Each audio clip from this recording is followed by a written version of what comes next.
काही कारणांमुळे 2 दिवस एकही व्हिडिओ अपलोड केला नव्हता. म्हणलं चला मस्त नाश्ता रेसिपी तुमच्याबरोबर शेअर करूया. तीही एकदम झटपट होणारी आणि एकदम टेस्टी.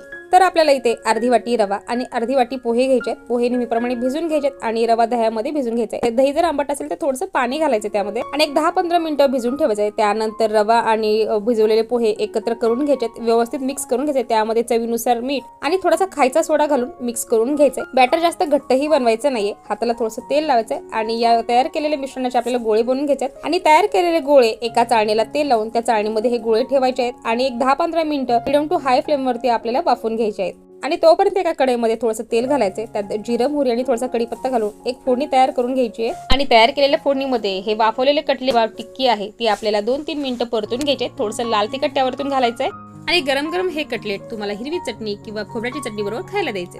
आणि आता न विसरता अशा छान छान रेसिपीजसाठी चॅनलला पण सबस्क्राईब करायचं.